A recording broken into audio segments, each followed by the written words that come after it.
أعوذ بالله من الشيطان الرجيم. بسم الله الرحمن الرحيم. رب اشرح لي صدري ويسر لي أمري واحلل عقدة من لساني يفقهوا قولي. رب يسر ولا تعسر وتمم بالخير. اللهم لا سهل إلا ما جعلته سهلا وأنت تجعل الحزن إذا شئت سهلا.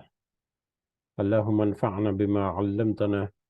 وعلمنا ما ينفعنا وزدنا علما. آمین یا رب العالمین. آج ہم انشاءاللہ اللہ کے خاص فضل و کرم سے، اس کی خاص رحمت اور توفیق سے، ہم سورۃ النمل کی آیت نمبر 15 سے آن ورڈ اپنے سبق کا آغاز کریں گے اور کچھ آیات کو سمجھنے کی کوشش کریں گے. سب سے پہلے ہم اسی کی حمد اور اسی کا شکر اور اسی کی تعریف کرتے ہیں جس نے ہمیں اس قابل بنایا، جس نے ہمیں یہ وسائل اور یہ سہولیات اور یہ سارے جو لوازمات ہیں وہ عطا کیے، وہ ہمیں میسر کیے، جس نے ہمارے دلوں کو اس قابل بنایا کہ ہم اس کے بابرکت کلام کو سمجھنے کی کوشش کریں. اللہ تعالیٰ سے دعا ہے کہ اس میں ہمیں استقامت نصیب فرمائے، اس کوشش کو قبول فرمائے، اس کے ذریعے سے اللہ تعالیٰ ہمیں اپنی اور اپنے ساتھیوں کی اصلاح کرنے کی توفیق عطا فرمائے، اور دنیا کے ساتھ ساتھ اللہ تعالیٰ آخرت کی کامیابی اللہ تعالیٰ عطا فرمائے. آمین یا رب العالمین. الحمدللہ پچھلی قرآن کی مجلس میں ہم نے یہ سورہ مبارکہ جو ہے وہ شروع کی تھی، سورہ نمل، اور اس کی پہلی 14 آیات، پہلا ایک رکوع جو ہے وہ ہم نے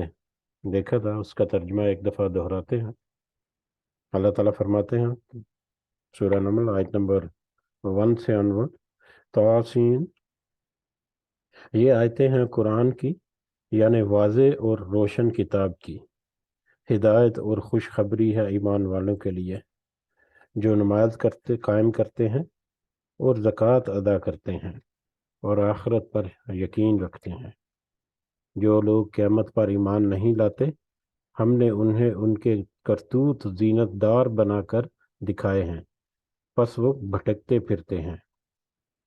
یہی لوگ ہیں جن کے لیے برا عذاب ہے، اور آخرت میں بھی وہ سخت نقصان یافتہ ہیں. بے شک آپ کو اللہ حکیم و علیم کی طرف سے قرآن سکھایا جاتا ہے. یاد ہوگا جب موسیٰ علیہ السلام نے اپنے گھر والوں سے کہا کہ میں نے آگ دیکھی ہے، میں وہاں سے یا تو کوئی خبر لے کر آیا یا آگ کا کوئی سلگتا ہوا انگارہ لے کر ابھی تمہارے پاس آ جاؤں گا تاکہ تم اسے سینک تاپ لو. جب وہاں پہنچے تو آواز دی گئی کہ بابرکت ہے جو اس آگ میں ہے، اور بابرکت ہے اور برکت دیا گیا ہے جو اس کے آس پاس ہے، اور پاک ہے اللہ جو تمام جہان والوں کا پالنے والا ہے.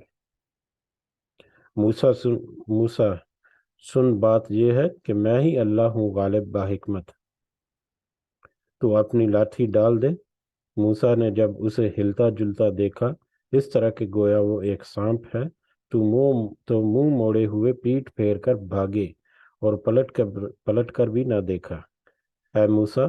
خوف نہ کھا، میرے حضور میں پیغمبر ڈرا نہیں کرتے. لیکن جو لوگ ظلم کریں پھر اس کے عوض نیکی کریں اور اس برائی کے پیچھے تو میں بھی بخشنے، اور اس برائی کے پیچھے یعنی اس برائی کے بعد وہ نیکی کریں تو میں بھی بخشنے والا اور مہربان ہوں. اور اپنا ہاتھ اپنے گریبان میں ڈال، وہ سفید چمکیلا ہو کر نکلے گا بغیر کسی عیب کے. تو 9 نشانیاں لے کر فرعون اور اس کی قوم کی طرف جا، یقیناً وہ بدکاروں کا گروہ ہے. پس جب ان کے پاس آنکھیں کھول جانے والے ہمارے معجزے پہنچے تو وہ کہنے لگے یہ تو صریح جادو ہے. انہوں نے انکار کر دیا حالانکہ ان کے دل یقین کر چکے تھے، صرف ظلم اور تکبر کی بنا پر. پس دیکھ لیجئے کہ ان فتنہ پرواز لوگوں کا انجام کیسا ہوا. یہ اس کی پہلی 14 آیات جو ہیں یہ ہم نے جو دیکھی تھی، اس میں ہم نے دیکھا کہ شروع کی آیات میں قرآن مجید کے بارے میں تذکرہ ہوا کہ یہ ایک روشن اور واضح کتاب ہے جو ہدایت اور خوشخبری ہے ایمان لانے والوں کے لیے، جو نماز قائم کرتے ہیں، زکوٰۃ ادا کرتے ہیں اور آخرت پر یقین رکھتے ہیں۔ لیکن جو آخرت پر یقین نہیں رکھتے یا آخرت پر ایمان نہیں لاتے، وہ در حقیقت نقصان پہنچ رہے ہیں۔ دنیا میں وہ تو زینت دار چیزیں ان کو بہت ملتی ہیں، لیکن آخرت میں ان کو نقصان ہی نقصان ہے۔ اور پھر حضرت موسیٰ علیہ السلام کا تذکرہ کچھ مختصر انداز میں یہاں پر ذکر ہوا۔ بڑھتے ہیں آگے آج کے سبق کی طرف، آیت نمبر 15 سے عنوان۔